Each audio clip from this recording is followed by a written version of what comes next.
It was the hub of Emerald Park, but now only burnt wood and ashes remain of the Aspen Links Country Club. Big loss, the town. The 16,000 square foot clubhouse caught on fire and burned at a devastatingly fast rate. It started at 2 o'clock this afternoon. For more than 2 hours, fire crews from White City and Balgony hosed down the flames, 3 of them sustaining minor injuries from the heat.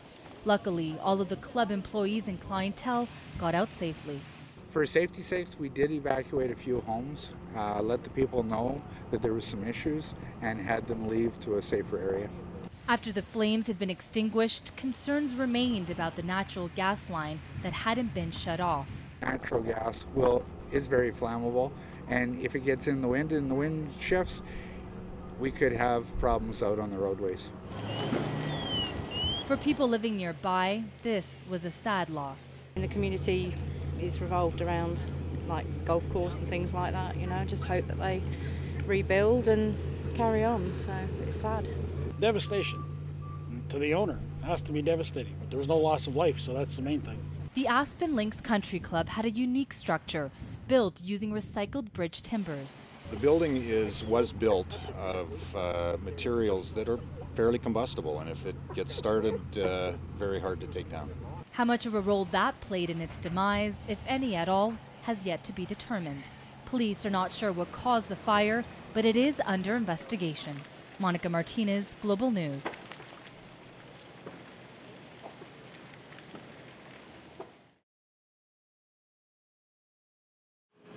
A quarter century of memories comes down in an instant.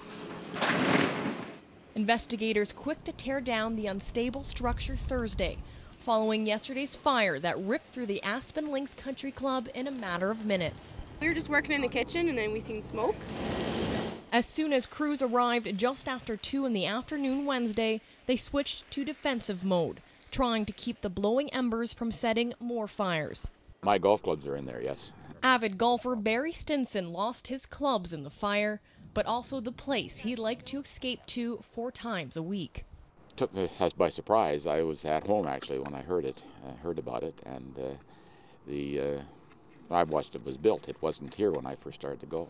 The owner of the club was too shaken to talk on camera, but those who did visibly mourned the loss of a gathering point for both Emerald Park and White City residents. Everything from the first Sanders Schmerler golf tournament to my 4 kids all having worked there, members, it gets emotional. What makes you emotional? Just seeing that the building's not there anymore. The cake? Selena and Jason Crossley chose the then-named Emerald Park Country Club for their wedding reception 11 years ago. It was perfect, absolutely perfect. I think it was just the thought of being at the Golf and Country Club that kind of made it a little extra special. A special place now reduced to rubble, and yet even now, for some, is a place too hard to stay away from, even for one afternoon. In the meantime, the owner says his #1 goal is to bring in a wireless unit to get golfers playing on this golf course as soon as possible. Amanda Ferguson, Global News.